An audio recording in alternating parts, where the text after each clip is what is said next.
औज़ुबिल्लाहिमिनश्शैतानिर्रजीम बिस्मिल्लाहिर्रहमानिर्रहीम अस्सलाम वालेकुम। आई होप आप सब ठीक ठाक होंगे और अपनी जो तैयारी है एसएसटी की वो अच्छे से कर रहे होंगे। आज का जो हमारा टॉपिक है वो आज का जो एसएसटी जनरल कैटेगरी का पेपर है, इंशाल्लाह आज हम वो सॉल्व करेंगे। और आज का जो पेपर है वो 19 फरवरी का है। तो आज का पेपर जो है वो थोड़ा मुश्किल आया है as compare to other papers. तो इंशाल्लाह हम आपको सॉल्व करके देते हैं, फिर आप अपनी मार्क्स जो है वो काउंट कर कर हमें कमेंट बॉक्स में बताएं कि आपकी कितनी मार्क्स हैं। तो स्टार्ट करते हैं। स्टार्ट करने से पहले एक रिक्वेस्ट है कि जितने भी हमारे न्यू मेंबर्स हैं काइंडली हमारे चैनल को सब्सक्राइब करें और वीडियो को लाइक करें, क्योंकि इस चैनल पे हम आपको जॉब्स की इंफॉर्मेशन देते हैं और उसके साथ उसकी तैयारी भी करवाते हैं। इंशाल्लाह 26 डेट के बाद जो है हम ASI एंटी करप्शन की तैयारी करवाएंगे। तो जितने भी हमारे बहन भाई ASI एंटी करप्शन की टेस्ट देंगे तो वो हमारा चैनल ज़रूर सब्सक्राइब करें। इंशाल्लाह हम उसको अच्छे से प्रिपरेशन कराएंगे। उसके साथ हमारा व्हाट्सएप ग्रुप भी बना हुआ है, जिसको वो ज्वाइन करना है तो वो नीचे कमेंट बॉक्स में लिंक दिया हुआ है, वहाँ पे जाकर हमारा व्हाट्सएप ग्रुप भी ज्वाइन कर सकता है। उस व्हाट्सएप ग्रुप में हम जो है वो नोट्स भी सेंड करते हैं बच्चों को। तो जितने भी आप ये वीडियो देख रहे हैं हमारा व्हाट्सएप ग्रुप ज़रूर ज्वाइन करें। तो स्टार्ट करते हैं। क्वेश्चन नंबर फर्स्ट हमारे पास है, sir Syed Ahmad Khan establish society of the education progress of Indian Muslims देश। तो सर सैयद अहमद खान ने जो मुसलमानों के लिए सोसाइटी बनाई थी एजुकेशन की, तो ये अभी क्वेश्चन जो है वो डाउट में है क्योंकि ये गूगल पे भी नहीं मिल रहा है। तो इसको आप अभी स्किप करें। इंशाल्लाह अगर इसमें आपको मिल जाता है तो आप ज़रूर गूगल पर इसको सर्च करें, लेकिन ये MCQs मुझे नहीं मिला। मैंने सर्च किया था लेकिन मुझे नहीं मिला, तो ये आप सर्च कर लें। उसके बाद क्वेश्चन नंबर 2 हमारे पास है, Pakistan rank most popular country in the world. तो पॉपुलेशन के हिसाब से पाकिस्तान कौन से नंबर पे है? तो इसका जो राइट आंसर है वो ऑप्शन नंबर डी हमारे पास है, 5th नंबर पे है। उसके बाद क्वेश्चन नंबर 3 हमारे पास है, दमीर बादशाह dam is construct on dash river. दमीर बादशाह डैम है वो कौन सी रिवर पे बन रहा है? तो इसका जो राइट आंसर है वो ऑप्शन नंबर बी हमारे पास है, इंडस रिवर पे। उसके बाद क्वेश्चन नंबर 4 हमारे पास है, Allama Iqbal receive the title of sir. Allama Iqbal ने सर का टाइटल है वो कब रिसीव किया था? तो इसका जो राइट आंसर है वो ऑप्शन नंबर डी हमारे पास है, 1923 को जो है वो लक़ब सर का मिला था। उसके बाद क्वेश्चन नंबर 5 हमारे पास है, the first book of Allama Iqbal which was publish in Urdu language. तो इल्लामा इकबाल की वो कौन सी बुक थी जो उर्दू लैंग्वेज पे जो है वो लिखी गई थी? तो वो जो है वो है बाग दरा। ऑप्शन नंबर डी जो हमारे पास है वो करेक्ट ऑप्शन है। उसके बाद क्वेश्चन नंबर 6 हमारे पास है, the first nuclear power plant was commission with the support for dash. The first nuclear power plant जो है वो किसकी सपोर्ट के साथ बना था? तो इसका जो राइट आंसर है वो हमारे पास है कनाडा। ऑप्शन नंबर बी हमारे पास जो है वो करेक्ट है।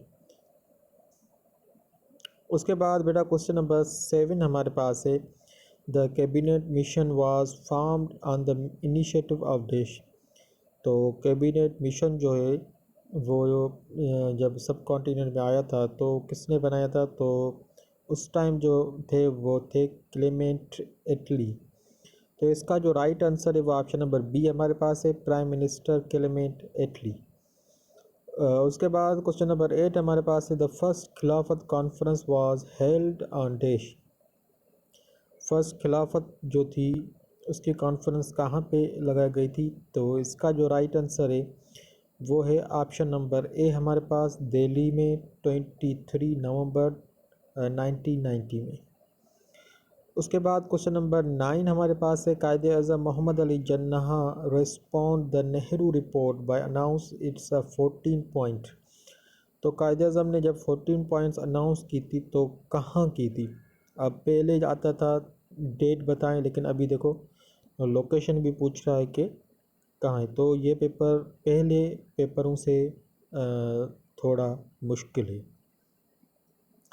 तो इसका जो राइट आंसर है वो ऑप्शन नंबर हमारे पास है ए, 14 पॉइंट्स मार्च 1929 दिल्ली में। तो दिल्ली में ये जो है ना वो प्रपोज़र कायदे अज़म ने दिया था। उसके बाद क्वेश्चन नंबर 10 हमारे पास है, who move the resolution for the establish of all India Muslim league. तो ऑल इंडिया मुस्लिम लीग को बनाने के लिए रेजोल्यूशन किसने मूव किया था। तो इसका जो राइट आंसर है वो ऑप्शन नंबर बी हमारे पास है, मौलाना ज़फ़र अली खान ने। यहाँ तक हमारा जो है वो पाकिस्तान स्टडी का पोर्शन ख़त्म हो गया है। अभी हम चलते हैं इस्लामियात के पोर्शन में। क्वेश्चन नंबर 11 हमारे पास है, when the event of Meraj took place. Meraj जो है वो कब हुआ था। तो इसका जो राइट आंसर है वो ऑप्शन नंबर ए हमारे पास है, 26 फरवरी 621 AD, 621 AD का। तो वो करेक्ट ऑप्शन हमारे पास पड़ा है और 26 फेब था।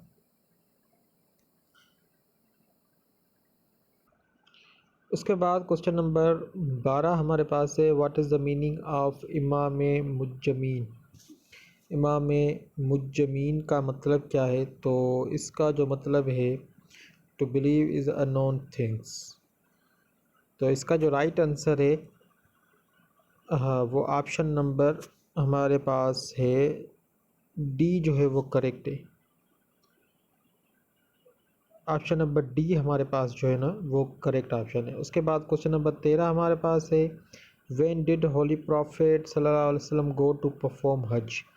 तो हुज़ूर सल्लल्लाहु अलैहि वसल्लम ने हज जो है वो कब परफॉर्म किया था। तो इसका जो राइट आंसर है वो ऑप्शन नंबर ए हमारे पास है, 10 हिजरी को। उसके बाद जो क्वेश्चन है वो है क्वेश्चन नंबर हमारे पास 14, what is the most important event of the 6 हिजरी। 6 हिजरी को जो इम्पोर्टेंट इवेंट है वो कौन सा हुआ था। तो 6 हिजरी को ट्रीटी ऑफ हुदैबिया हुई थी। तो ऑप्शन नंबर बी हमारे पास जो है वो करेक्ट ऑप्शन है। उसके बाद क्वेश्चन नंबर 15 हमारे पास है, व्हेन द 5 प्रेयर बिकम फ़र्ज। 5 प्रेयर जो है वो कब फ़र्ज हुई थी। तो इसका जो राइट आंसर है वो ऑप्शन नंबर बी हमारे पास है, 10 नबवी को। उसके बाद क्वेश्चन नंबर 16 हमारे पास है, what is the important event in the month of 13 नबवी। 13 नबवी को जो है वो कौन सा इवेंट हुआ था। तो 13 नबवी को जो है तो सल्लल्लाहु अलैहि वसल्लम ने हिजरत की थी टू मदीना। तो ऑप्शन नंबर बी हमारे पास जो है वो करेक्ट ऑप्शन है। उसके बाद क्वेश्चन नंबर 17 हमारे पास है, the pillar of Islam prayer in the order dash. Islam का जो प्रेयर है, पिलर्स हैं, उनको हमें आर्डर के तौर पर रखना है। तो पहले सलात आती है, फिर जो है वो ज़कात आती है, उसके बाद हज, फिर लास्ट में तौहीद आता है। तो ऑप्शन नंबर ए जो हमारे पास है ना वो इसमें करेक्ट ऑप्शन है। उसके बाद क्वेश्चन नंबर 18 हमारे पास है, the letter is the most use for the holy Quran is dash. कौन सा लेटर जो है वो ज़्यादा यूज़ होता है। तो अलिफ जो है वो ज़्यादा यूज़ होता है हमारे कुरान पाक में। तो ऑप्शन ए जो हमारे पास है वो करेक्ट है। उसके बाद क्वेश्चन 19 हमारे पास है, what is the meaning of word Quran. Quran की माना क्या है। कुरान की माना है पढ़ना, रिसाइट करना। तो ऑप्शन नंबर ए हमारे पास जो है वो करेक्ट है।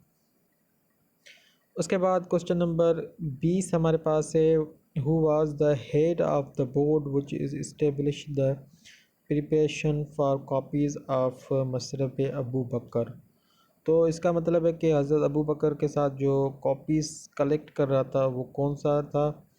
तो इसका जो राइट आंसर है वो हज़रत ज़ैद बिन साबित, ऑप्शन नंबर ए हमारे पास जो है वो करेक्ट है। लेकिन इसमें भी आप गूगल पे सर्च करें, क्योंकि ये भी मुझे ज़रा कंफर्म नहीं है। तो आप इसको ज़रूर गूगल पर सर्च करें। मुझे जितना मैंने जितनी रिसर्च की है मुझे पता है, तो मैं आपको वो MCQs कंफर्म करके बता रहा हूँ। जिस एमसीक्यूज़ में मुझे डाउट है या वो गूगल पर नहीं मिले हैं तो वो मैं आपको बता देता हूँ कि ये एमसीक्यूज़ आप ज़रूर सर्च करें। उसके बाद क्वेश्चन नंबर हमारा 20 हो गए। अब जो एमसीक्यूज़ आ रहे हैं वो आ रहे हैं सिविक्स के, 21 से स्टार्ट है। तो a political community that occupy the defined territory has the organisation and a power of the make the enforce law without approval from any high community। तो उसे हम क्या कहते हैं? नेशनल स्टेट, डेमोक्रेसी, कॉन्फिडेंटी या स्टेट। तो इसका जो राइट आंसर है वो हमारे पास ऑप्शन नंबर सी जो है कॉन्फिडेंटी, वो ऑप्शन नंबर सही है हमारे पास।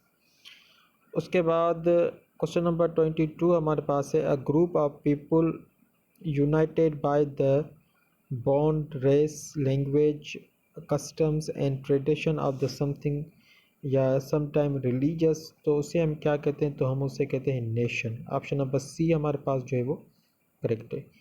उसके बाद क्वेश्चन नंबर 23 हमारे पास है, a country in which the territory of both the nation and the state कॉन्साइड, तो उसे हम कहते हैं नेशनल स्टेट।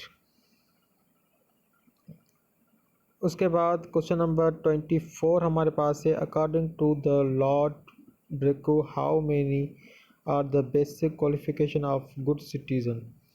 तो ये एमसीक्यूज़ भी आप जो हैं वो गूगल पर सर्च करें क्योंकि ये एमसीक्यूज़ मुझे नहीं पता इसका। उसके बाद क्वेश्चन नंबर 25 हमारे पास है, what is the greatest obstacle in the path of good citizenship. तो गुड सिटीज़नशिप में सबसे ज़्यादा इम्पोर्टेंस क्या है? तो वो है विजडम। ऑप्शन नंबर सी हमारे पास जो है वो करेक्ट ऑप्शन है। उसके बाद क्वेश्चन नंबर 26 हमारे पास है, the supreme and absolute authority with in the territory boundary, उसे हम क्या कहते हैं? तो जिसके पास सुप्रीम अथॉरिटी हो उसे हम कहते हैं कॉन्स्टिट्यूशन। ऑप्शन नंबर ए हमारे पास जो है वो करेक्ट है। उसके बाद 27 हमारे पास आ गया, which organ of the government it's required protect the right of the citizen. कौन सा गवर्नमेंट का ऑर्गन है जो सिटीज़न के राइट को प्रोटेक्ट करता है? तो वो है जुडिशरी। ऑप्शन नंबर डी हमारे पास जो है वो करेक्ट है, इंडिपेंडेंट जुडिशरी। उसके बाद 28 हमारे पास है, the most common form of democracy take the tout time that time. तो अभी जो डेमोक्रेसी का सबसे कॉमन फॉर्म है वो है representative democracy. Option number C हमारे पास जो है वो करेक्ट है। उसके बाद क्वेश्चन 29 हमारे पास है, वन पर्सन वन वोट का मतलब क्या है? तो इसका जो राइट आंसर है वो ऑप्शन नंबर बी हमारे पास है, one person has a one vote and each vote has a one value. Option B जो है वो करेक्ट है। उसके बाद क्वेश्चन नंबर 30 हमारे पास है, who said the civics is a science which deal with the civics life and the problems. तो ये जो है वो किसका है? तो इसका जो राइट आंसर है वो ऑप्शन नंबर बी हमारे पास है। अब यहाँ पे सिविक्स के जो एमसीक्यूज़ हैं वो ख़त्म हो गए। अब हम आते हैं इंग्लिश के एमसीक्यूज़ पे। तो 31 एमसीक्यूज़ जो हमारे पास है वो है करेक्टली स्पेल्ड, हमें जो है ना वो फाइंड आउट करनी है। तो इसका जो राइट आंसर है वो ऑप्शन नंबर बी हमारे पास जो है ऑक्सीडाइज़र करेक्ट है। उसके बाद क्वेश्चन नंबर 32 हमारे पास है, choose the correct meaning of the idiom. Idiom हमारे पास है from steam to steam. From steam to steam का मतलब है फ्राम बिगिनिंग टू एंड। तो ऑप्शन नंबर बी हमारे पास जो है वो करेक्ट है इसका। उसके बाद क्वेश्चन 33 हमारे पास है, ये भी इडियम में, ले it on a bit thick. तो इसका जो करेक्ट ऑप्शन है वो ऑप्शन नंबर ए हमारे पास है, इन एग्जीगेशन। ऑप्शन नंबर ए हमारे पास 33 का करेक्ट है।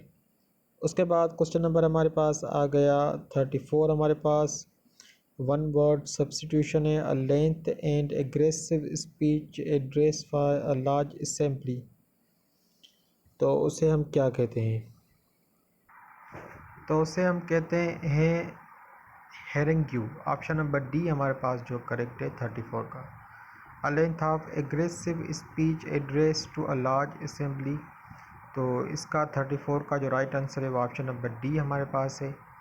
उसके बाद 35 हमारे पास है a number of the fish swimming together, तो उससे हम क्या कहते हैं, तो इसका ऑप्शन जो है वो ऑप्शन नंबर डी हमारे पास है, शी शोल उसे कहते हैं। ऑप्शन नंबर डी जो हमारे पास है वो करेक्ट ऑप्शन है। उसके बाद एक और वन वर्ड सब्स्टिट्यूशन है, in office with a salary but limit a little और नो वर्क, मतलब कि सैलरी जो ऑफिस से मिल रही है लेकिन वहाँ पे काम कम है, तो उसे क्या कहते हैं, तो इसे हम कहते हैं सिनक्यूर।